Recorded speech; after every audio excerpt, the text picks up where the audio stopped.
Alors, 1, 2, 1, 2, ça marche. Ok. Bonjour à tous, merci d'être venus, aussi bien les élèves de terminale que les anciens. Il y en a qui vont nous rejoindre encore en cours de route. Alors aujourd'hui, qu'est-ce qu'on va vous proposer? On va vous proposer une conférence avec des anciens et on va vous proposer un drink ensuite, au moment duquel vous pourrez échanger, discuter, parce qu'il y en a peut-être certains d'entre vous qui ne savent pas encore ce qu'ils veulent faire. Même ceux qui savent ce qu'ils veulent faire déjà, je pense que vous avez forcément à apprendre d'anciens qui sont passés par Jean 23, qui partagent certaines valeurs, qui ont vécu certaines choses à Jean 23. Nous, on revient régulièrement à Jean 23 pour organiser ce genre d'événement maintenant, parce qu'on est une bande de copains qui aiment bien organiser ça. Et on reste attaché à Jean 23. Et je pense que le fait qu'on reste attaché tous encore à Jean 23 aujourd'hui, c'est pas sans lien avec ce qui s'est passé durant nos années lycée. Et durant les années lycée, on va être amené à rencontrer des gens qu'on va peut-être perdre de vue ou pas forcément. Mais c'est l'occasion aussi de chercher sa voie dans les années lycée. Et je sais que moi, pour ma part, en terminale, en début d'année comme vous, là, maintenant, je savais absolument pas ce que je voulais faire. Je vous rassure, même le 28 juillet, je savais pas encore ce que j'allais faire l'année d'après. Donc, c'est pas pour autant que vous allez rater votre vie, même si c'est un mot que je préfère pas utiliser ici. Vous allez voir que l'objectif, c'est vraiment de parler d'expérience, pas de formation. On n'est pas là pour vous vendre une formation, pour vous dire faites tel parcours, faites telle école, parce que si vous faites telle école, vous allez forcément arriver à un tel point dans votre vie où vous serez forcément épanoui. Mais l'idée, c'est vraiment d'échanger. Donc avec Hugo, Charles, on a décidé de lancer ce projet en 2014, juste après être sorti du bac, à peu près 1 an après, pour venir discuter avec vous de tout ça. Donc je remercie avant de commencer Monsieur Trimbur et Monsieur Babas qui nous aident, qui nous supportent dans ce projet depuis le début, parce que c'est important de le préciser. Donc je vais laisser Hugo présenter un peu les objectifs de ce réseau d'alumni, puisqu'on a envie de vous aider et de vous accompagner maintenant, mais aussi une fois que vous serez sorti de 23. Et on a envie que vous soyez à notre place dans 2 ans. Vous allez voir, il y a des gens qui vont venir parler après, pendant les panels, qui étaient à votre place mais il n'y a même pas 1 an. Donc du coup, c'est vraiment l'idée de partager, d'échanger. Donc tu veux pas présenter Donc Hugo va vous présenter les objectifs. Ouais. Bonsoir à tous, donc oui, je me présente, moi c'est Hugo. Les objectifs, ils sont super simples. En fait, tout ce réseau, tout ce qu'on fait, ça peut se diviser en 2 parties. Et la partie alumni, la définition elle est simple, c'est une fois que vous avez passé votre bac à Jean 23, vous devenez alumni. Et il y a l'autre partie, c'est vous. C'est la partie élève, on est encore à Jean 23 et on est encore obligé d'arriver à l'heure en cours. Donc les objectifs, c'est vous accompagnez vous, parce qu'on pense qu'on est très loin d'être des conseillers d'orientation, on n'en est vraiment pas, c'est un métier, ça ne s'improvise pas un métier. Nous, on est simplement là pour vous dire ce qu'on a bien fait, ce qu'on a moins bien fait, partager avec vous nos échecs, nos réussites, notre expérience tout simplement. Et donc le but, c'est vraiment de vous accompagner. Donc je pense que c'est ce qu'on avait essayé de faire l'année passée, ce qui va être prolongé cette année avec le panel que vous allez avoir ensuite. C'est vos questions aujourd'hui, c'est qu'est-ce que je peux bien faire, où est-ce que je vais aller, où est-ce que je postule, etc. C'est l'avant, c'est le pendant et c'est l'après le bac. C'est ça le plus important. Et pour vous, il y a plein de choses qu'on veut mettre en place, il y a plein de choses qu'on veut faire avec vous. Je vous parlerai juste après d'un système de parrainage qui serait quelque chose de génial. Tu veux aller en médecine, tu sais pas à qui t'adresser, tu sais pas avec qui en parler, ben parfait, pas de souci. On te donnera le numéro de Nico, qu'il le veuille ou pas, et vous pourrez lui poser toutes vos questions. Voilà, donc ça c'est la première partie, c'est vous accompagner, ça c'est très important. Et la deuxième, c'est ce qui vient après, c'est ce qui vient une fois que vous êtes aux études, c'est développer un réseau, tous ensemble. Donc on le redit souvent, vous m'entendez bien, hein, ouais, parce que je n'ai pas l'habitude de tenir le micro comme ça. C'est développer un réseau. Pourquoi un réseau? Parce qu'ensuite vous allez tous vous retrouver aux études, c'est super chouette, on se perd des fois un peu de vue, mais il y a un truc en fait qui reste, c'est l'amour qu'on a pour cette école. Ça, on se rend compte, ouais, c'est con, hein, mais c'est pas évident, ça. Mais on s'en rend compte vraiment quand on est parti. On s'en rend compte quand on est parti et que, comme ce soir, on est plus d'une vingtaine d'anciens à aller boire un verre ensemble et ça nous fait plaisir comme pas deux et on parle de nos billets verts et de nos billets roses et tous ces bazars-là. Et donc, il y a un truc qui reste. Je pense que Jean 23, moi, je le définis souvent en un mot, c'est famille. J'ai toujours trouvé que c'était un peu comme une grande famille, c'est super chouette. Si je pouvais revenir, je reviendrai. Invitez-moi, comme ça, je viens passer une journée avec vous. Et donc voilà, ça c'est la partie réseau. Et pourquoi faire un réseau à Jean 23 et pourquoi développer un réseau avec des alumni de Jean 23? Pour une seule et bonne raison, c'est la diversité des profils. Ensuite, vous allez aller en droit et puis vous allez vous retrouver copain avec des juristes et des pénalistes, je ne les connais pas bien, excusez-moi si je fais des bêtises. Vous irez en ingé et puis vous resterez copain avec des ingés, ça. Super, chouette. Mais la grande force, elle est dans la diversité, elle est dans les synergies, dans les complémentarités. Et ça, il n'y a que en restant en contact avec des copains de l'école qu'on se retrouve avec, pareil, je reprends l'exemple de ce soir, même si on n'est pas encore, je me retrouve à boire un verre avec des médecins, avec des gars en droit ou des filles en droit, avec des musiciens. Qu'est-ce que je vais faire avec tout ça? C'est ça qui est magnifique, c'est ça qui est super chouette. La force de ce réseau, elle est dans la diversité des profils. Et dites-vous que voilà, on sera jamais que plus forts tous ensemble. Et je vais laisser Victor vous présenter un petit peu le déroulement de cette soirée, alors qu'on a notre dernier invité. Vous faites un tonnerre d'applaudissements pour Jérémy Morel.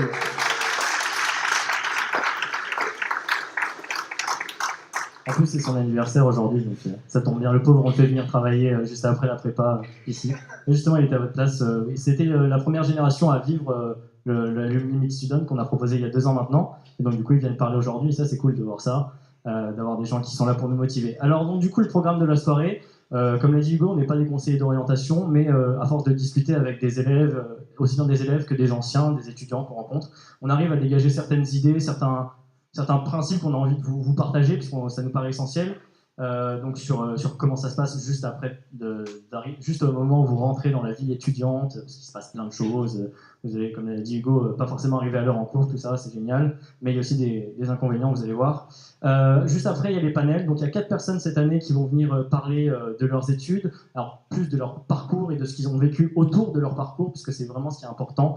C'est l'ensemble qui est autour des études. Pour nous, quand on vient vous parler ici aujourd'hui d'orientation post-bac, c'est pas juste la formation que vous allez suivre, que vous allez inscrire sur APB bientôt, je crois que c'est bientôt vos vœux déjà, pour l'année, les 3 ou 5 ans ou 8 ans à venir. Pour nous, c'est un ensemble. Le post-bac, il y a plein de choses qui s'y passent. C'est un moment où on se crée un réseau, comme l'a dit Hugo, avec des médecins. Vous allez rencontrer plein de médecins si vous êtes en médecine, etc. Il n'y a pas que des médecins. Non, il n'y en a pas, heureusement. Je ne suis moi-même pas, mais du coup, c'est... Donc on va continuer ensuite avec le drink, et là c'est le moment où vous êtes amenés à poser vos questions avec ceux qui ont participé, mais aussi avec ceux qui n'ont pas forcément participé au panel et qui sont dans la salle, des anciens.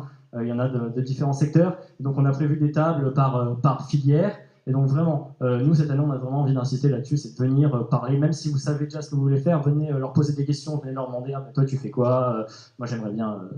je sais pas, aller en éco l'année prochaine, qu'est-ce que tu as fait comme parcours, est-ce que tu as fait une prépa, est-ce que tu as fait une fac?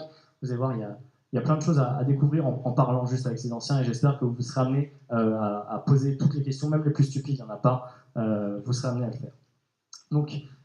Donc quelques points clés qu'on a ressortis de toute cette expérience alumni, le premier, c'est l'absence de fatalité, c'est-à-dire que Hugo aime bien ressortir cette phrase, c'est à la sortie du bac, les compteurs sont remis à 0. C'est-à-dire que c'est pas parce que vous êtes un élève excellent que vous allez forcément réussir votre première année post-bac. Vous allez en avoir des exemples avec certaines personnes. C'est pas parce que vous êtes très mauvais que vous allez forcément réussir vos études. Vous les ratez, pardon. Ils sont tombés. Donc voilà, c'est vraiment, il faut vraiment vous gardiez ça à l'esprit, et ça vraiment, je pense que c'est très important. C'est-à-dire, c'est à partir du moment où vous allez rentrer dans une formation qui va vous intéresser un minimum, où vous allez avoir un but à atteindre, même si c'est un but temporaire, à partir de ce moment-là, vous allez pouvoir commencer à vous donner à fond. Même si vous allez avoir des cours qui vont vous paraître ennuyeux, il y aura certaines matières qui vont vous intéresser, certaines choses autour qui vont vous intéresser, et à partir de ce moment-là, vous allez vous donner à fond. Et là, il n'y a plus de moyenne très basse ou de moyenne très haute du lycée qui tiennent. Tout le monde est sur un pied d'égalité. Tout le monde, vraiment. Il y a vraiment moyen de faire ce que vous voulez. À partir du moment où vous avez conscience de là où vous voulez arriver, et à partir du moment où vous vous donnez les moyens, il n'y a vraiment pas de souci là-dessus.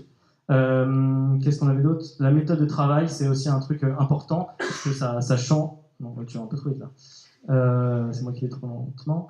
La méthode de travail, c'est aussi quelque chose qui change après le lycée. Alors pour ceux qui vont en prépa, en BTS, on va avoir la chance d'avoir des personnes qui ont suivi chacun un type de formation différente. On va avoir des prépas avec Jérémy, quelqu'un qui était à la fac avec Gilda, Marie qui a fait une école, enfin une fac, une école, on verra ce qu'elle a fait. Antoine qui a fait aussi un UT, un BTS. Donc voilà, vous allez avoir des différentes formations, et c'est important d'adapter sa méthode de travail à la formation qu'on a choisie. On ne va pas travailler de la même façon en prépa qu'à la fac, mais il faut savoir se prendre en main, il faut savoir se dire, maintenant, j'adapte ma méthode par rapport au lycée, parce que le lycée, c'était cool, c'était bien, peut-être qu'il y en a qui ne bossaient pas trop, ils arrivaient à réussir facilement, mais il va falloir quand même changer, ou adapter, trouver la méthode pour réussir. L'environnement de travail, ça c'est un truc important. Vous allez voir encore pendant les panels, tout ce qu'on évoque là va être repris dans les panels de façon plus concrète, mais le fait de partir dans une nouvelle ville, de partir à l'étranger, il y a certaines personnes qui partent à l'étranger après le bac, il y a toutes ces choses-là, le fait d'avoir un appartement, d'être totalement indépendant, ça peut jouer beaucoup sur vos études et sur la façon dont vous allez réussir vos études, et ça il faut en avoir conscience. C'est pas un facteur minime. Et je pense qu'il faut arriver dès le mois d'août, dès le mois de juillet, avant de rentrer, de commencer votre année post-bac, à vous dire ouais, bon, va falloir que je m'adapte, il va falloir que je fasse ma lessive, il va falloir que je fasse ma vaisselle, il va falloir que je fasse ci, fasse ça, et ça va vous prendre du temps, ça va jouer sur vos études, ça va jouer sur plein de choses. Il va falloir vraiment s'adapter et trouver son rythme de vie un peu nouveau pour ceux qui s'écartent un peu du cocon familial. Et les deux mots importants donc, de cette keynote qu'on vous propose, c'est information et motivation. Pourquoi information et motivation? Parce que information, nous on est là aujourd'hui pour essayer de vous donner un maximum d'infos sur ce qu'on a vécu, mais parce que plus vous serez informé sur toutes les possibilités de filières qu'il y a, sur toutes les formations qui existent, parce que vous n'en avez pas forcément conscience, plus vous aurez de chances de trouver ce qui vous plaît. Et motivation, c'est encore la même idée, c'est si vous allez être motivé pour faire quelque chose, ce sera toujours beaucoup plus simple que d'aller tous les matins en cours en se disant ouais, ça m'emmerde, machin, je vais devoir faire 1 heure de droit pénal, 1 heure de sociologie, 1 heure de ci, de ça. Si vous arrivez en vous disant dès le matin ouais, ça me fait chier cette semaine, franchement, c'est pas le but, quoi. Il y a certes des contraintes, mais il y aura forcément un moment où vous direz ah ouais, ça m'intéresse quand même un minimum et il y a moyen d'exploiter quelque chose. Ensuite, qu'est-ce qu'on a? On a le problème de l'échec. Ah ouais, alors ça va être repris encore après, mais voilà, il ne faut pas se dire c'est parce que vous échouez à votre première année, parce que vous échouez en deuxième année, que vous avez tout raté et que vous devez vous reconvertir forcément dans autre chose. Il y a des gens qui réussissent bien et il y en a qui réussissent moins bien leur première année. Et c'est très difficile de s'adapter la première année surtout, mais vous avez toujours moyen de retomber sur vos pattes. C'est vraiment quelque chose de très important, il ne faut pas se décourager. Tant que vous donnez les moyens, tant que vous avez la motivation pour le faire, c'est vraiment quelque chose de très important et vous allez avoir des exemples encore juste après. Alors là, voie des études. Alors ça, c'est un peu cette idée qu'il n'y a pas une voie unique pour réussir ce que vous voulez faire. Si jamais vous voulez devenir, je ne sais pas, président de la République, regardez, en ce moment, on a quelqu'un qui a fait de la banque, qui est passé par Rothschild. Est-ce que en allant dans la banque, vous allez vous dire un jour je finirai président? Non, voilà. Donc c'est cette idée-là, c'est-à-dire vous allez vous engager dans une formation, vous allez en découvrir des nouvelles, vous allez découvrir tout ce qu'il y a autour de ces formations, et vous allez vous dire ah bah tiens, pourquoi pas ça? Est-ce que je n'irais pas découvrir un peu ce domaine-là?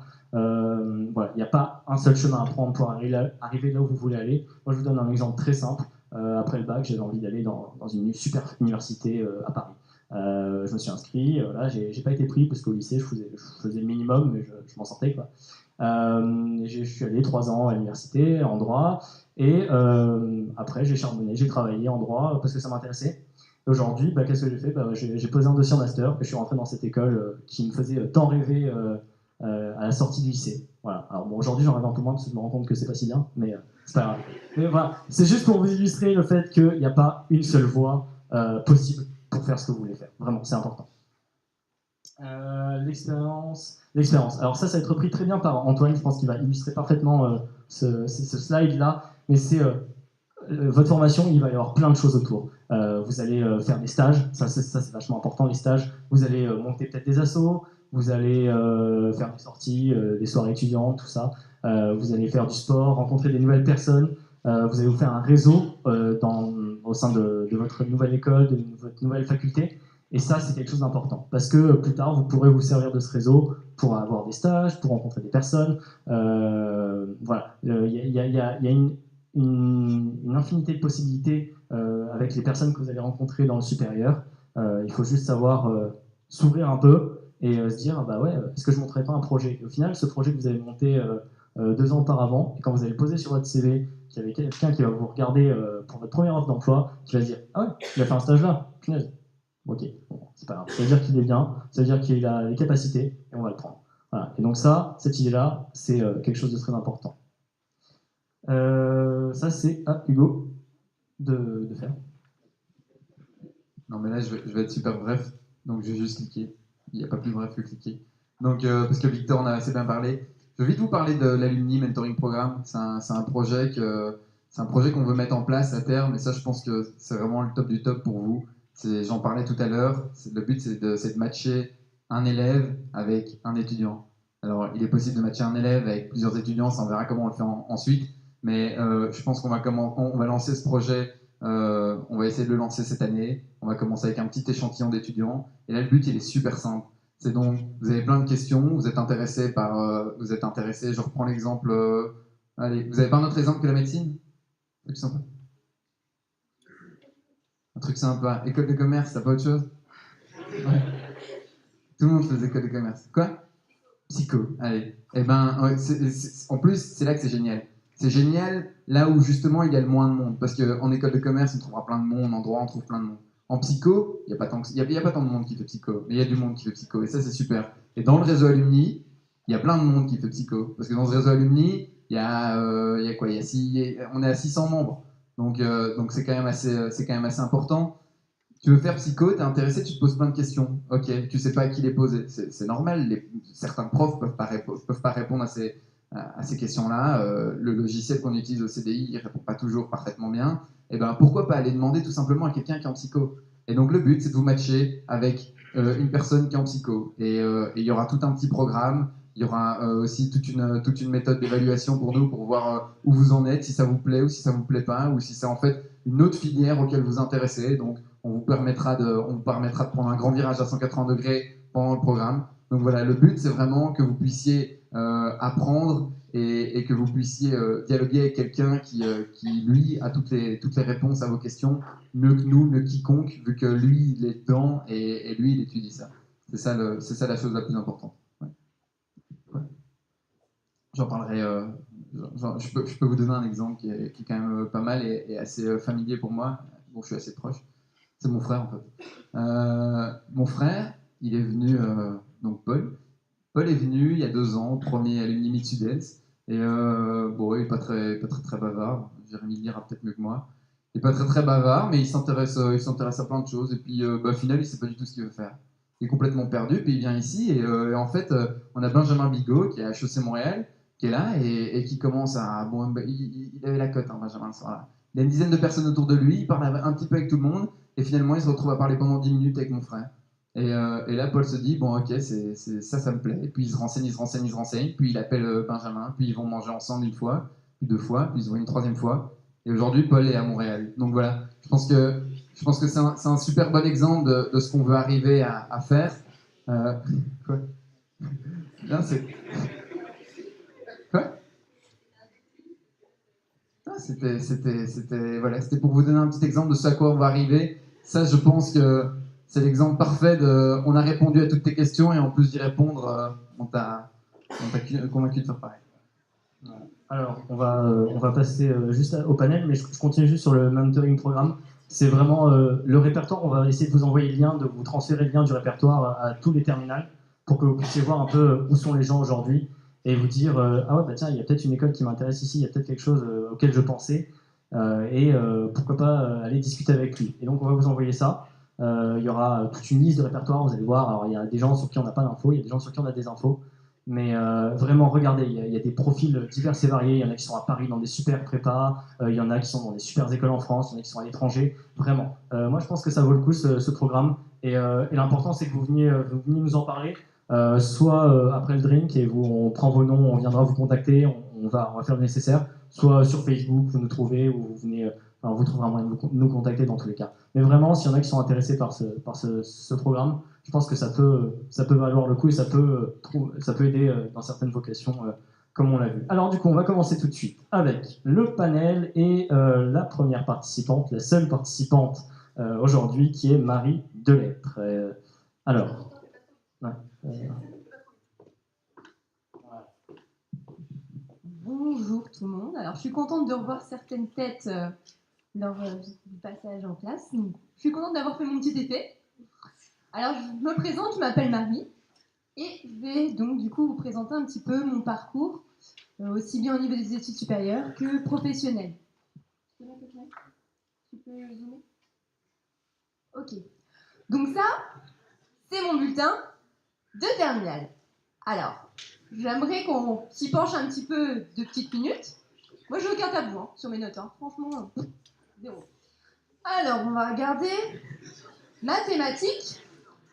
7,8. Une fin d'année difficile, le niveau reste insuffisant.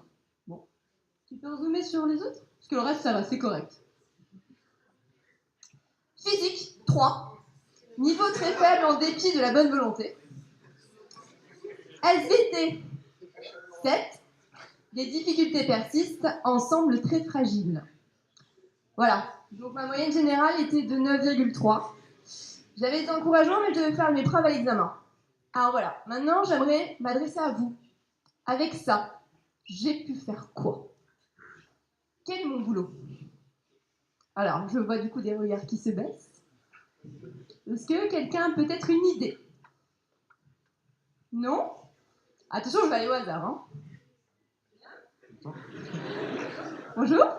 Alors, est-ce que tu as une petite idée de ce que je peux faire? Non. Un métier, peu importe. C'est quand même pas mal, le bulletin, je veux dire. 3 en physique, 7 ans. C'est sympa? Non, une idée, franchement, sincèrement. Moi, je suis là pour vous montrer qu'avec ça, on peut faire quelque chose, malgré tout. Vétérinaire. Ok, c'est une idée. Mais non, c'est une idée. Alors, quelqu'un d'autre? J'aimerais mettre 3-4 réponses au moins. Mesdemoiselles? Marketing. Ok, je prends. Devant? Non? Bah, soyez pas timide. Oh, je vais demander au professeur au fond. Je me permets. Une idée peut-être? Bonjour madame. Une idée? Commerce? Commerce? Dentiste. Ok. Alors, je ne vais pas demander à monsieur Tramur parce qu'il a la réponse. Est-ce que tu peux passer sur la suivante, s'il te plaît? Alors voilà, ça c'est mon bulletin de dernière année. Et vous voyez tout en bas, si tu peux zoomer, mon pourcentage de réussite, excusez-moi, 77,07%, ça correspond à 16 de moyenne. Donc avec mon bulletin de terminale, avec mon 3 en physique, avec mon 7 en bio, avec mon 9 en maths, avec mon bac S, que j'ai eu haut la main, j'ai pas eu les félicitations, j'aurais eu, je m'en fiche. Parce qu'aujourd'hui, tu peux me tenir le micro?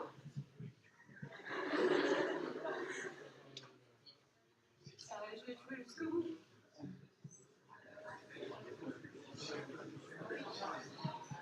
Ça vous fait participer au moins. Alors, est-ce que quelqu'un peut lire ce qui est écrit sur ma blouse? Mademoiselle? Orthophoniste. Je suis orthophoniste. Et donc, je travaille à l'hôpital de Belle-Île en tant que salariée depuis maintenant 1 an. Et j'exerce mon métier avec passion. Donc, je voulais vous amener à cette réflexion-là, avec mon 3 en physique, avec mon 7 en SVT, mon 9 ou 8, je ne sais même plus, vous voyez. J'ai réussi à m'épanouir dans les études supérieures et à faire un truc génial et que, je me lève tous les matins avec la patate en me disant « Ouais, je vais aller travailler, ça va être bien ». Je suis debout depuis 6 heures du matin, j'ai enchaîné les patients aujourd'hui, j'ai eu 10 minutes pour manger, j'ai dû faire ma compta en même temps. Et je suis là devant vous. Parce que j'ai envie, je me lève tous les matins et j'ai envie. Donc voilà, donc j'ai fait mes études en Belgique, à la Haute École de la Ville de Liège. J'ai redoublé ma première année. Alors non pas, comme pourraient certains penser, parce qu'elle a trop fait la chouille à Liège, etc.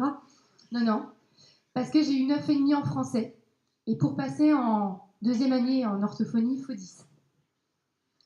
Donc voilà, je n'ai pas baissé les bras. J'ai travaillé d'arrache-pied pendant 2 mois. Je ne suis pas sortie, j'ai bossé le français tous les jours. J'ai fait des dictées à tire-larigot parce qu'on a une dictée à l'examen. Et j'ai eu 14 après en français. Donc j'en étais très fière et j'ai continué à travailler d'arrache-pied pour au final avoir mon diplôme avec une grande distinction. Et aujourd'hui, bah voilà, je travaille en tant que donc orthophoniste salarié et en tant qu'orthophoniste libéral. Depuis maintenant, en libéral, ça fait un mois tout pile que je prends petits et grands dans mon cabinet avec plaisir. Et j'ai, comment dire, voilà, les études, je pensais que c'était pas fait pour moi. Vous voyez, avec un bulletin pareil, qu'est-ce que vous voulez faire de... Enfin, franchement, pas terrible, hein. Et au final, bah, j'ai fait mes études et j'ai voulu continuer, me spécialiser en sciences neuropsychologiques. Donc, je me suis lancée dans la licence 2 de psycho. Et en fait, j'étais tellement passionnée par ce que je faisais que j'ai laissé tomber. Je suis retournée sur le terrain pour travailler en tant qu'ortho. Et j'ai fait un diplôme universitaire. Donc, c'est-à-dire, un diplôme universitaire, c'est un diplôme qui permet aux personnes qui travaillent de continuer à travailler et de faire des études à côté. Donc, pendant ma première année de salariat, je n'ai pas eu de vacances. Je n'ai pas pris de jours de repos. Je travaillais tous les jours en tant que salarié et j'allais en plus de ça en séminaire à Bordeaux pour continuer à faire de ma passion enfin, voilà, quelque chose de quotidien. Donc voilà, donc je voulais vous interpeller sur ça, comme quoi... Oui, monsieur Trimblure ? Oui, avec plaisir.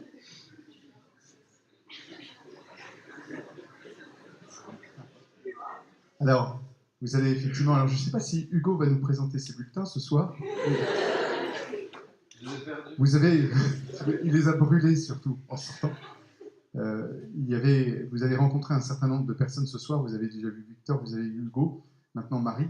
Ce sont des personnes, quand ils étaient en lycée, effectivement, on leur a dit aussi à Jean 23, j'espère que vous confirmerez, que si les notes ont de l'importance, c'est incontestable, parce qu'il faut un 10 pour avoir le baccalauréat.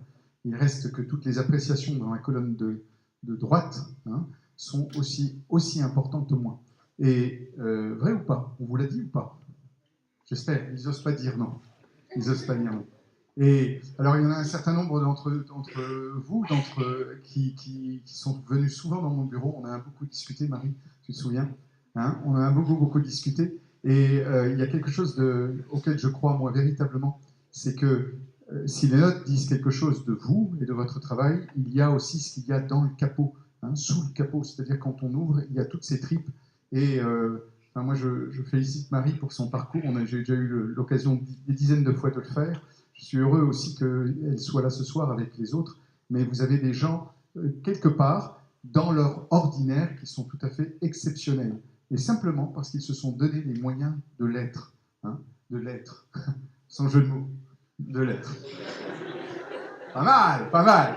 Bien. Allez, je rends le micro. Merci à vous. Merci. Donc voilà, je souhaitais vous interpeller là-dessus. Et je voulais partager avec vous une petite phrase que ma maman m'a dit avant de me lancer dans les études supérieures. Elle m'a dit un jour, Marie, si tu veux être couturière, fais couturière, mais sois la meilleure des couturières. Par ça, ce qu'elle veut dire, c'est pas qu'elle néglige le côté couturière, c'est le fait que si vous avez envie de faire quelque chose, faites-le, mais soyez le meilleur, donnez-vous les moyens, ayez envie de le faire. C'est vraiment moi ça ce que je voulais vous partager avec vous. C'est juste pas étaler mon parcours scolaire. S'en fiche, vous en fichez. Il y en a sûrement qui sont pas intéressés par l'orthophonie, non?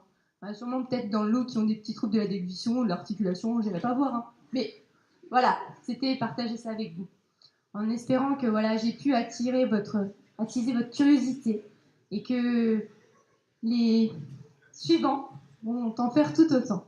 Merci à vous.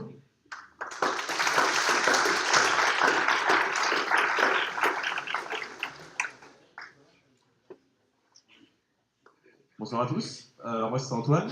Donc moi je suis de la promo 2014 il me semble. Voilà. Donc ça fait Bac plus 3. Victor m'a demandé de venir aujourd'hui pour vous parler en fait des filières courtes, car moi j'ai fait un DUT suivi d'une licence pro. Et voilà, je vais vous montrer que les filières courtes c'est pas forcément ce qu'on croit et que c'est pas un très beau parcours et que c'est très important, comme le disait Victor tout à l'heure, de faire des stages. Je vais vous présenter tout ça. Donc très rapidement, mon parcours au lycée, j'étais un élève plutôt moyen, moins on va dire. J'ai peut-être un peu gonflé ma moyenne annuelle de terminale ES. Madame Cosmo ne dira peut-être pas le contraire. Voilà, donc 11,5. Voilà, je n'étais pas très bon partout, surtout pas dans les matières scientifiques. Ce qui m'a permis après de faire un IUT à Besançon, qui est un IUT Information et Communication. Donc c'est pour se former à tous les métiers de la communication en général. Et j'ai fait une spécialité en publicité et marketing. J'étais bon élève à l'IUT parce que ça me plaisait ce que je faisais, donc 15 de moyenne sur 2 ans. J'ai eu mon diplôme donc avec les félicitations du jury. Et puis j'ai rembrayé derrière sur une licence pro, donc j'ai oublié de préciser pro, mais c'est une licence pro à l'IUT de Nancy-Charlemagne, où j'ai fait une spécialisation dans le marketing digital. Là aussi, ça s'est très bien passé, 15 de moyenne également. Alors les avantages des filières courtes, parce que j'ai pas trouvé d'inconvénients, parce que ça n'a plus, donc je vais pas vous dire c'est pas bien. Et j'ai essayé de dégager 3 avantages comparatifs, on va dire, sur les filières courtes. Alors tout d'abord, c'est qu'il y a un très fort suivi pendant tout le long des études, avec un encadrement personnalisé, un contrôle continu, un suivi des absences, un conseil de classe. Au final, l'IUT, c'est un peu la continuité du lycée, sans l'aspect un peu plus strict qu'on pourrait avoir au lycée tout au long de sa scolarité en école. Voilà, donc mis à part les soirées et puis les profs qui se rajoutent dans le supérieur, le suivi est quasiment le même. Après, il y a beaucoup de pratiques. C'est-à-dire que j'ai fait pendant mes 2 ans de DUT 6 mois de stage obligatoire. Je vous présenterai juste après ce que c'est. Et beaucoup de TD, de situations réelles. C'est-à-dire que vous avez des cours magistraux, comme à la fac, comme partout. Et puis des TD où c'est des pros qui vont intervenir, c'est d'ailleurs le point d'après, et vous dire, voilà, nous on a telle demande et on voudrait que vous, les élèves Infocom, vous répondez à cette demande, vous nous fassiez un brief, un dossier client, etc. Et on va répondre à leurs problématiques de A à Z, de la création au budget. Et enfin, je trouve que c'est beaucoup plus motivant et stimulant de travailler dans un environnement qui nous plaît. Ça va là partout et pas que dans les filières courtes. Mais Victor l'a dit avant, Marie l'a dit aussi. Quand ça nous plaît, on est plus apte à se lever le matin, on est plus apte à travailler, écouter, on n'a pas peur de finir plus tard, parce que souvent, dans le supérieur, les cours durent jusqu'à 19-20 heures. Et voilà. En plus de ça, dans le DUT, donc moi je suis parti à Besançon, donc j'étais déjà parti de chez moi, logiquement, hein, après le lycée. Donc Besançon, c'est quand même pas si près que ça, c'est à 3 heures de route. Donc on se retrouve seul chez soi, et en fait on retrouve vraiment un esprit familial dans ces DUT quand on s'en va, parce que si vous voulez, tout le monde en fait part plus ou moins de chez lui, de sa région, etc. Donc c'était vraiment sympa parce que tout le monde se connaît, il y a très vite des soirées, on s'intègre, on discute. Et c'est très intéressant de découvrir des gens qu'on n'avait pas forcément connus à Jean 23, enfin moi c'était mon cas en tout cas. J'ai découvert des gens qui avaient des parcours complètement différents et c'est très intéressant. Donc là, c'est pas encore mes stages, c'est mes expériences pré-professionnelles. Donc c'est ce que j'ai fait en plus donc, de mes études pendant les cursus différents. Donc quand j'étais au lycée, je voulais plutôt être journaliste. Je me tournais vers des études de journaliste, mais j'ai pas été pris parce que là, pour le coup, il fallait vraiment avoir des bonnes notes. Et en fait, je me suis engagé dans un journal franco-allemand où j'étais reporter. Donc c'était des réunions tous les mercredis après-midi à Luxembourg, Metz ou Saarbrück, et on écrivait. Donc on était une quinzaine de jeunes. Et on écrivait, ça existe toujours d'ailleurs, un journal qui était distribué en supplément de Républicain Lorrain, et où j'ai pu traiter des sujets politiques, sportifs, j'ai fait des interviews de personnalités connues, et ça m'a permis d'apprendre à écrire correctement, à m'exprimer, à rencontrer des gens qui sont peut-être impressionnants sur le premier abord, et surtout à faire des contacts. C'était pendant le lycée. Quand j'étais à l'IUT à Besançon, j'ai créé une association. Donc là, c'était plus le côté digital qui ressortait. Donc forcément, quand on est étudiant, enfin pour mon cas, je sortais beaucoup, surtout la première année. Et je me suis dit, c'est con parce qu'il n'y a pas un réseau qui répertorie les soirées à Besançon dans d'autres villes étudiantes. Donc j'ai créé une page Facebook et j'ai répertorié toutes les soirées étudiantes de Besançon sur une page Facebook. Et en près d'1 an, j'ai eu 10 000 likes sur ma page. J'ai réussi à monétiser cette activité. Donc les boîtes de nuit, les bars me payaient pour que je parle d'eux sur ma page. Donc ça, c'était super intéressant parce que ça m'a permis de me faire les dents, comme on peut dire, sur le digital, et en plus de ça, gagner de l'argent. Et enfin, pendant ma licence pro, l'année dernière, je me suis mis en freelance. Freelance, c'est quand on travaille seul pour des clients qui sont divers et variés. Donc j'ai fait de la création graphique, du référencement, de la gestion de médias sociaux. C'est des petites missions courtes qui voilà, qui payent bien et qui permettent de se faire de l'expérience tout seul. Alors les stages, c'est très important, pourquoi donc j'ai fait 3 stages durant mon cursus, donc un par an. Quand je suis arrivé en unité Infocom, je voulais travailler en agence de communication. Donc première année, bien sûr, j'ai fait un stage en agence de com. Donc première année, les stages, c'est pas très long, il me semble. Mais voilà, j'ai des stagiaires polyvalents, donc un stagiaire quoi, qui fait un peu de tout. Donc là, pour le coup, j'ai vraiment fait de tout. J'étais au Luxembourg dans une agence qui avait beaucoup de gros clients. Donc c'était intéressant, très intéressant. Voilà, j'ai fait un peu de tout. Et l'ambiance m'a pas vraiment plu. Donc je me suis dit l'année prochaine, pour mon deuxième stage, ce que je vais faire, c'est que je vais aller dans un grand groupe. Donc voilà, deuxième année, je me retrouve à la direction marketing France de Transdev. Donc, je ne sais pas si vous connaissez, mais c'est un groupe de transport public. Ils ont environ 150 villes en France où ils gèrent le transport public. C'est pas le cas à Metz, ça c'est le cas à Nancy par exemple. Et là, j'étais à la direction marketing et j'ai piloté des projets marketing de grande ampleur donc qui se développaient pour toute la France. J'ai fait beaucoup de déplacements sur le terrain où j'ai rencontré des gens. J'ai rencontré des gens des réseaux de transport et j'ai participé voilà, vraiment beaucoup à la stratégie France. Et j'ai créé même des protocoles expérimentaux comme maître de stage qui étaient, pour le coup, tournés un peu sur la psycho et on mettait en place des protocoles psychologiques pour pousser les gens à prendre les transports en commun. C'est pas évident. Ça m'a plu, mais pas trop. Du coup, il ne manquait plus qu'un type d'entreprise à aller voir. C'est une start-up. C'est un peu la mode en ce moment, des start-up. Et du coup, en fait, pendant ma licence pro, en plus d'être freelance, je travaillais comme livreur à vélo donc chez Fetch, qui est une start-up de livraison de restaurants à domicile. Et j'ai postulé en tant que stagiaire en janvier dernier. Et j'ai donc été pris pour faire la communication globale de l'entreprise. Donc c'est une start-up qui a pas, en général, les start-up ne sont pas très structurées par rapport à une grosse entreprise. Il y a 2-3 personnes qui font la com, c'est un peu approximatif, etc. Donc voilà, nous on était 2 stagiaires chez Fetch et on faisait la com à 2 et la com globale, sachant que chez Fetch l'activité se passait principalement sur Internet, c'est tout ce qui est donc comment rapporter le trafic payant, animer les réseaux sociaux, etc. Bon, donc là ça m'a plu ce stage, ça m'a vachement plu parce que en agence de com c'est un milieu qui est très fermé, un groupe français, voire mondial, c'est entouré de process, on ne peut rien faire sans passer par la direction de la communication qui va même demander à la direction marketing France, qui va demander à la direction marketing monde, enfin, c'est insupportable. Vous voulez faire de l'action et il faut attendre 15 jours pour se mettre en place. Alors que dans une start-up, vous avez une idée, vous l'appliquez, vous voyez si ça marche tant mieux, ça rapporte de l'argent, si ça ne marche pas tant pis, on ne la refera pas, on la fera pas. Tout ça pour dire que donc aujourd'hui je suis en CDI, je suis salarié chez Fetch, donc la startup où j'ai fait mon stage cet été, où je suis donc directeur de l'acquisition payante. Alors c'est un mot qui peut vous paraître peut-être un peu compliqué parce que vous n'êtes pas calé dans ce secteur-là. Je vous ai mis un peu mes tâches principales. Voilà, c'est la gestion de campagne de communication online, de la gestion de budget marketing global, du référencement, donc c'est comment apparaître en premier dans les résultats de recherche Google. Je travaille en binôme avec un directeur artistique qui lui s'occupe de tout ce qui est visuel. Et voilà, je participe encore une fois à la stratégie marketing globale. Voilà. Tout ça pour dire que si j'avais pas fait tous ces stages qui m'ont permis de voir ce que c'est l'agence de com, ce que c'est un grand groupe, ce que c'est une start-up, aujourd'hui je serais encore perdu. Et ce qui m'a aussi beaucoup aidé, c'est de travailler à côté. Donc je vous ai présenté juste avant les différents petits jobs que j'ai faits.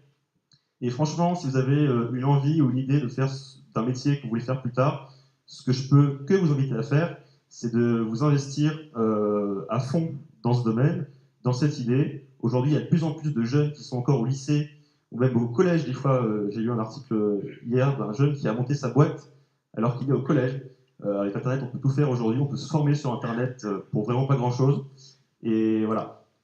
Si vous souhaitez faire de la communication, vous verrez que ces métiers-là, on apprend tout le temps. Et c'est pas seulement à l'université qu'on apprend notre métier, en fait. Notre métier, on l'apprend tous les jours. Et c'est ça qui est vraiment bien.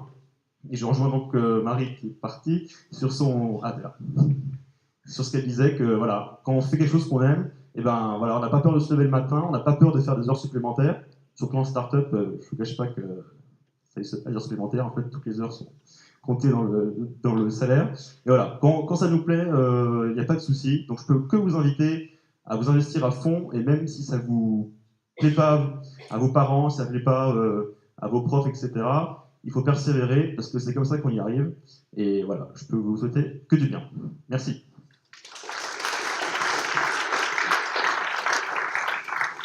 Alors, on va faire passer Gilda maintenant. Ouais, bah. Bon alors, moi je m'excuse par avance parce que j'ai pas du tout l'habitude de parler dans un micro, donc il se peut qu'il y ait quelques ratés de ce point de vue-là. Et je trouve ça pas mal d'ailleurs qu'Antoine ait fini par nous adresser un message de persévérance, parce que c'est quelque chose qui m'a gravement manqué, moi, quand j'ai attaqué mes études supérieures. Moi j'ai pas eu exactement le même profil que les autres, comme vous pouvez le voir, le bac, le lycée, ça s'est bien passé pour moi.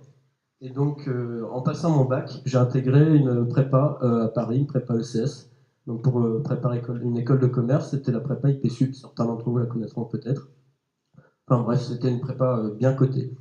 Et donc je me suis retrouvé tout seul à Paris, j'avais mon petit studio, c'était le rêve, etc. Mais là, c'est le début ça peut être le début des galères, parce que se lancer tout seul, comme ça, dans la vie étudiante, dans une ville qu'on ne connaît pas, tout aussi passionnante qu'elle puisse être, parce que j'adore vraiment cette ville, hein, ça fait toujours 3 ans que j'y suis, c'est loin d'être facile. La prépa, c'est un rythme compliqué. Quand tu finis à 18h le soir et que tu as 1 heure de transport et qu'il reste encore que tu nettoies l'appart, que tu te prépares à bouffer, que tu prépares tes lessives ou quoi que ce soit, qu'à 21h tu dois te mettre au boulot et te lever à 6h le lendemain, c'est jamais évident. C'est pour ça que je voudrais vous adresser une forme de message d'avertissement, mais aussi et surtout un message de persévérance et d'optimisme. Parce que même si ça ne marche pas la première fois, vous allez pouvoir trouver ce qui vous fait plaisir. Et puis, ça, encore une fois, ça sera source de motivation. Et à la fin, tout devrait bien se passer. Voilà. Donc, comme je l'ai dit, prépa, pas très bien passé. J'ai eu des profs incroyables. C'était vraiment passionnant. Mais bon, il y a eu quelques blocages. La masse de travail n'était pas forcément présente dans les matières qui posaient le plus problème. Et donc, ce qui se fait, c'est que petit à petit, il se crée une forme de marche. C'est-à-dire que la quantité de travail nécessaire pour rattraper son retard augmente, et au final, elle laisse place au découragement. Et donc, à partir de là, un constat s'est imposé à moi en fin de première année. La prépa, ça n'allait pas aller, et il a fallu que je me réoriente. L'APB s'était passé, j'aurais beaucoup aimé faire Sciences Po, mais c'était passé aussi, et l'année prochaine, c'était plus possible, puisque on peut se réinscrire que la première année après le bac. Et donc, je me suis intéressé aux filières d'université sélectives avec entretien. Je suis donc rentré à Assas, à Paris 2, une fac de droit, en droit économie. Et là encore, c'était enthousiasmant au début, mais je ne me suis pas non plus spécialement adapté au rythme de travail particulier, aux horaires, au changement complet de rythme de travail en fait, parce que je suis passé d'un univers avec la prépa et le lycée, où tout était très encadré, à un univers beaucoup plus libre. J'avais certes un emploi du temps conséquent, parce que 2 licences en parallèle, mais c'était à moi de fournir la majorité du travail, des recherches pour comprendre le cours, etc. J'avais finalement, j'avais à peu près 25 heures de cours, mais j'avais 15 heures de TD à préparer par semaine, et donc ça, on pouvait le multiplier par 3 ou 4 pour la préparation. Donc la charge de travail était toujours présente, et la motivation, pas là du tout. C'est-à-dire qu'il y avait le côté éco qui relevait plus de la formalité pour moi, étant donné que j'avais fait une année de prépa avant, j'avais des bons acquis de ce point de vue-là, malgré mes résultats un peu pas forcément resplendissants. Et partie droit, beaucoup plus complexe, mais pour le coup, moi qui m'a bien plus intéressé. Et c'est là que ça a coincé, c'est-à-dire que j'ai eu ma première année d'éco, mais j'ai pas eu le droit. Donc je me suis retrouvé encore une fois un peu coincé. C'est-à-dire que j'aurais pu continuer en éco, évidemment, mais c'était pour moi roboratif, c'était un peu trop technique, beaucoup de maths, d'applications, la lettre de théorème, etc. Et en tout cas à Assas. Et donc j'ai choisi de continuer dans le droit. Et aujourd'hui, là, encore une année plus tard, parce que c'est ma 3e année post-bac comme Antoine, ma 4e maintenant, du coup, j'en ai fini 3. Je regrette pas vraiment ce choix, parce qu'après une première année assez symptomatique de mes difficultés, une deuxième année qui m'a vraiment mis face au mur, entre guillemets. Là, l'année dernière, on peut parler, pour moi en tout cas, d'épanouissement. Alors, comment j'ai fait? Il y a eu plusieurs changements que j'ai dû m'imposer. Alors, tout d'abord, vu que j'avais validé quand même quelques matières, il est évident que j'avais un emploi du temps beaucoup plus léger. Donc, ça m'a permis de consacrer beaucoup plus de temps à découvrir des nouveaux centres d'intérêt, me consacrer à la musique. Je ne suis pas forcément musicien, mais je vais quand même passer beaucoup de temps. Au sport, évidemment, parce que c'est quelque chose que j'ai perdu de vue et qui m'avait beaucoup manqué. Donc tout ça, j'ai pu passer du temps à développer mon esprit critique, à trouver des nouveaux centres d'intérêt. Ensuite, tout simplement changer de rythme de vie. C'est-à-dire que j'étais dans mon petit studio, etc. J'ai la chance d'avoir pu déménager. Et donc maintenant, j'ai un cadre de vie beaucoup plus agréable. Et c'est en soi rien qu'une source de motivation pour maintenir une hygiène de vie correcte, pour se lever le matin quand c'est pas le bordel, quand on a la place de ranger nos affaires, etc. Quand on ne doit pas s'allomer entre les portants de linge en train de sécher. Bon, alors c'est toujours agréable. Donc j'ai pu changer de cadre de vie et me rapprocher de mes parents de nouveau. C'est-à-dire que ma mère travaille sur Paris et je la vois maintenant beaucoup plus, alors qu'avant, je redoutais toujours un peu le moment de rentrer le week-end et de devoir faire face un peu à toutes les difficultés que j'affrontais déjà le reste de la semaine, de devoir débriefer tout ça avec mes parents. Donc ça vient évidemment aussi à comment dire quand on rentre dans un cercle assez négatif, c'est toujours difficile d'affronter le regard des autres, surtout ceux à qui on fait confiance pour ce qui est de leur esprit critique, de leur jugement. Nos parents sont généralement les premiers. Et c'est pour ça que j'aimerais bien arriver au troisième point, c'est le plus important selon moi, c'est réussir à bien s'entourer. Et c'est-à-dire que pour prendre conscience de ses erreurs, pour prendre conscience des choses qu'on fait mal, pour moi, le plus évident, c'est d'en parler aux gens qui comptent pour nous. C'est-à-dire se trouver des bons amis en qui on sait qu'on peut faire confiance. Il faut parler de nos problèmes à nos parents. Parce qu'on sait au fond de nous, quand on doit leur expliquer nos galères, quand on doit leur expliquer nos choix, si ça a du mal à sortir, si on se sent un peu obligé d'enjoliver les choses, c'est tout simplement qu'on s'est probablement planté. Et au final, c'est probablement les meilleures personnes, ou en tout cas, ce sera les personnes les plus adaptées pour nous expliquer, nous donner leur point de vue, nous faire part de leurs expériences, et c'est aussi pour ça qu'on est là, nous. Donc, s'entourer de... Excusez-moi, je perds un peu le fil, mais s'entourer de personnes en qui on a confiance dans leur esprit critique. Voilà. L'esprit critique, c'est quelque chose que j'aime bien, que j'ai appris à développer. Pour moi, ça fait partie des études de droit. Je vais vous en reparler encore un peu après. Mais donc, s'entourer. Comment faire pour s'entourer? Il y a évidemment la famille, en premier lieu, c'est les gens qui nous connaissent depuis le plus longtemps, donc ils vont probablement le mieux comprendre nos choix différents et successifs. Et ensuite, il faut se trouver des amis, parce que quand on quitte sa ville ou la ville où on a grandi, on aborde un monde tout à fait inconnu, et c'est pas toujours facile de se faire des amis quand on arrive à la fac.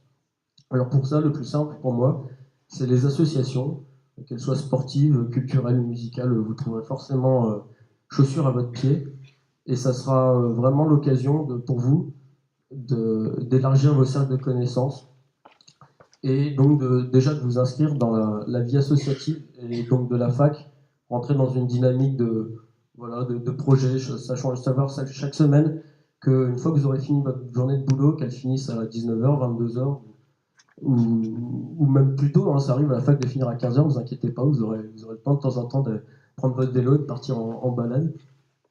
Et bien savoir que le jeudi soir ou le mercredi soir, il y a une soirée qui est prévue, et vous allez rencontrer des gens sympas, des gens nouveaux. Donc voilà pour ce qui est de s'entourer de personnes. Moi, s'il y a vraiment un avertissement, le seul avertissement que je vais vraiment vous donner, c'est méfiez-vous de la solitude, parce qu'elle arrive vite, surtout quand on change de vie. Voilà. Et puis, dernier point, qui au final aurait été le plus déterminant, c'est qu'une fois que j'ai fait le constat de toutes les erreurs, malgré mes capacités, mes facilités, entre guillemets, à la base, il a bien fallu que je travaille sur mes limites, mes travers, et donc qui était principalement le manque de résilience, c'est-à-dire que je n'étais pas assez persévérant, je connaissais tout simplement pas l'effort en quittant le lycée. Et pour ça, alors j'ai pas de recette miracle, moi ce que j'ai fait, comme je vous l'ai dit, c'est que j'essaie de faire pas mal de sport pour apprendre du vélo, de la course à pied tout simplement. Ça m'a permis d'apprendre un peu à repousser mes limites au quotidien, ça m'a permis aussi de m'aérer l'esprit, etc. Et finalement, surtout ce qui a été déterminant pour moi, c'est de trouver des binômes pour bosser mes matières, une matière qui me faisait un peu galérer. Pour moi, c'était le deuxième semestre de droit constit, c'est du droit comparé. Enfin, c'était pas, moi, je trouvais ça pas passionnant. Et c'est-à-dire, c'est des gens vers qui je me suis engagé parce qu'on travaillait ensemble, donc j'avais ma part de travail à faire. Et donc, ça m'a permis voilà, d'avoir des engagements que je ne concevais pas de ne pas remplir, alors qu'avant, mon seul engagement, c'était un engagement de récit vis-à-vis de moi et de mes parents qui me payaient mon appart. Là, je sais que j'avais un ami qui aurait été en galère si je le laissais tomber. Et ça, pour moi, c'était pas concevable. Et au-delà de ça, ça m'a aussi permis tout simplement de remettre en question ma méthode. Ça sera quelque chose que vous allez connaître au quotidien, parce que j'ai beau avoir fait 80, 90 dissertes depuis la fin du lycée. C'est toujours compliqué de finir dans les temps, quelle que soit la matière, on doit toujours s'adapter. Et donc d'avoir des notes de TD d'un autre chargé de TD, parce que là je vous parle de la fac, ça peut être un peu abstrait, pour ça je vous invite à venir m'en parler après. Trouver des binômes et prendre des engagements, c'est vraiment moi ce qui m'a permis d'évoluer. Et donc c'est passé encore une fois par la vie associative. C'est-à-dire que l'année dernière, étant donné que j'avais un peu plus de temps, j'ai pu m'engager dans une association qui me tenait à cœur. Et ça m'a donné des responsabilités au fur et à mesure. On a pu monter des projets, des voyages. Mes meilleurs souvenirs, ça a été grâce à ça, tout simplement. Et c'est ce qui me donne la pêche d'aller tous les jours à la fac, retrouver des gens que j'aime bien et qui je sais que je vais aimer bosser. Et puis, encore une fois, penser aux échéances dans la semaine qui ne sont pas uniquement scolaires. Voilà. Donc j'aimerais conclure tout simplement qu'il faut embrasser la complexité qui vous attend en sortant du lycée, parce que pour l'instant, tout est encore assez guidé. Vous allez découvrir toutes les opportunités, tous les choix que vous allez pouvoir faire à chaque jour. Et ça, c'est quelque chose qu'il ne faut pas repousser. Et pour ça, encore une fois, il faut juste être curieux des autres, du savoir et des expériences qui s'offrent à vous. Voilà. Merci.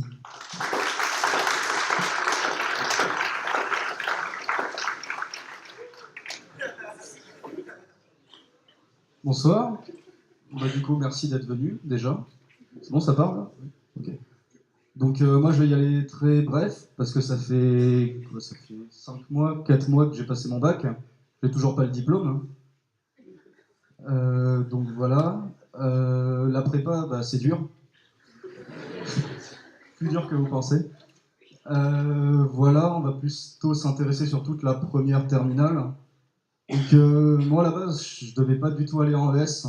Je devais aller en S. Ça s'est mal passé. J'avais 5 en maths en seconde. Difficile pour... ouais. Du coup, je suis allé en ES. Ça m'intéressait moyen. D'ailleurs, c'était mon mot, moyen. Et ouais, j'avais entre 10 et 12. Donc, ils m'ont pas trop conseillé la prépa au début. Puis, en terminale, je me suis dit, je vais me réveiller. Je suis passé à 15, sans trop de difficultés. Puis, maintenir à 15, c'était un peu plus dur. Puis, voilà. Non, en vrai, j'aimerais reprendre une phrase que j'ai entendue ici, dans la même salle, il y a 2 ans. C'est pas parce qu'on est un élève moyen qu'on aura forcément un avenir moyen.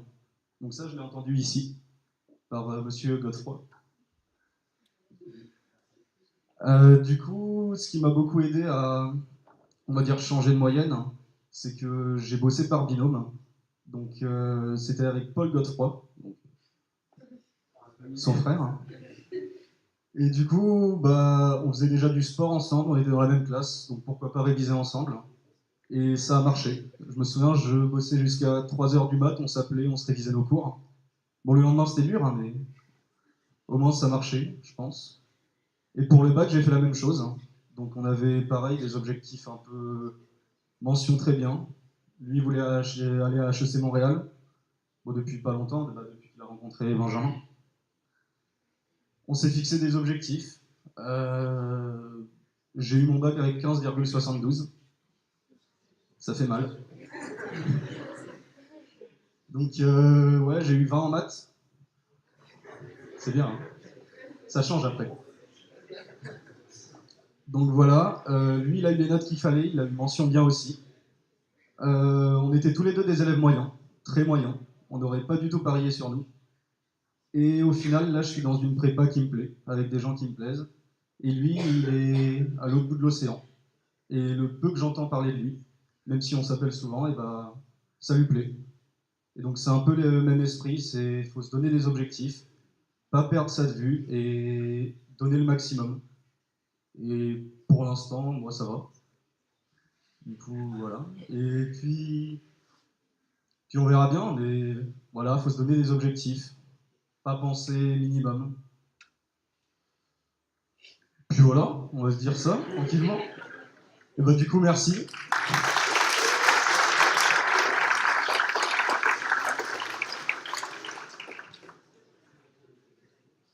Vous en voulez encore pendant 1 heure ou...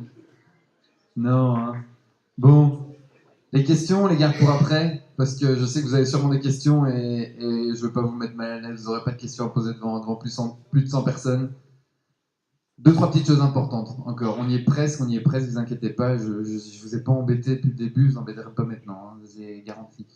Rejoignez-nous sur Facebook, vous pouvez nous suivre, je suis un peu la com de la maison. Suivez-nous sur Alumni Joint 3, on a une petite page super sympa, charmée du contenu, super drôle. Sur Instagram aussi, ouais, parce qu'on est des cools. Donc on a un tas de followers. Donc venez aussi sur Instagram, il y a du monde. Vous n'y êtes pas encore à mon avis, mais ça ne saurait tarder. Sur LinkedIn, là je lance un appel aux alumni qui sont là ce soir. Venez sur LinkedIn, on se retrouve là-bas. C'est super important aussi LinkedIn. On en parlera plus tard. L'année prochaine, quand vous serez alumni et que vous viendrez parler à notre place ici ce soir. Ensuite, je voudrais dire un petit merci, ou plutôt plusieurs merci. Je vais commencer par... et on va les applaudir comme il se doit. Je voudrais remercier d'abord toute la direction et surtout monsieur Trimbur, qui nous aide et qui nous aidera encore, je pense. Merci.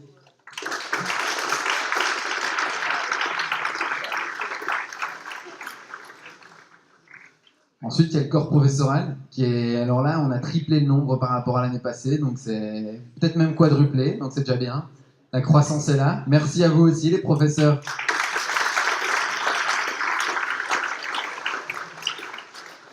Parce que je pense que c'est aussi grâce à eux qu'on est là ce soir. Ensuite, je voudrais dire merci à tous les anciens qui sont là ce soir, tous les alumni. Merci beaucoup. Merci. Merci à Jérémy, à Marie, à Gilda et à Antoine d'avoir présenté ce soir. Je pense on peut leur faire un petit merci, encore un petit merci un peu plus particulier. Et enfin, parce que je vous adore, le plus gros merci que je fais ce soir, c'est à vous. Merci d'être là. Sans vous, rien de tout ça ne serait possible.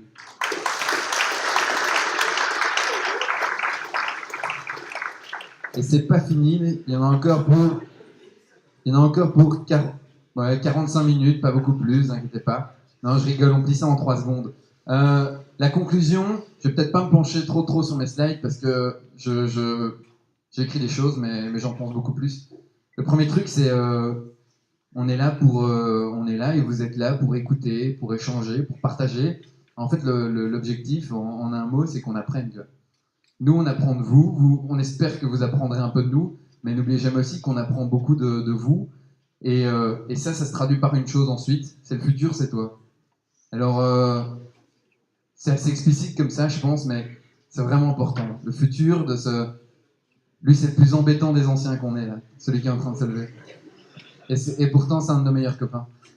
Le futur, c'est vous, parce que nous, tout ce qu'on fait aujourd'hui, c'est chouette, ça nous prend plein de temps, plein d'énergie, on adore ça, mais demain, le futur de ce réseau, c'est vous. Et Dieu sait qu'il y en a des... Ouais, non, c'est mal ça. Il y a plein de choses à faire avec ce réseau. Il y a plein de choses à faire. Je pense que il y en a beaucoup parmi vous qui ont lancé, qui prennent des responsabilités, leurs responsabilités dès maintenant. Il y a des délégués là dans la classe? Il y a des délégués? Ouais, 1, 2, ouais. Moi, je me souviens, j'avais été délégué parce qu'à l'entrée de la porte de physique, on avait dit bon, on met Hugo délégué, donc vous avez tous voté pour moi. Bon, ceux qui sont délégués, c'est une façon de prendre les choses en main dès le début. Il y a plein, vous avez tous des projets. Il y en a qui ont des projets sportifs, il y en a qui ont des projets plus créatifs. Et voilà, vous avez tous des idées parce qu'on a tous des têtes plutôt bien faites à Jean 23. Et donc venez partager ça avec nous. Si vous voulez nous aider dès maintenant et que vous êtes en terminale, pas de souci. On a plein de choses à faire ensemble, ça c'est super important. Je reprendrai ensuite une dernière petite anecdote. Il reste deux, trois petits points. La petite anecdote que j'avais racontée une fois, c'était la remise des diplômes. Il y avait Monsieur Larori, il y avait Monsieur Trimbur, il y avait Monsieur Rinaldi. Et puis ils me disent ouais, mais Hugo, toi t'en as pensé quoi? Jean 23, c'était bien. Je dis bah ouais, c'était super cool. Je me suis fait des copains.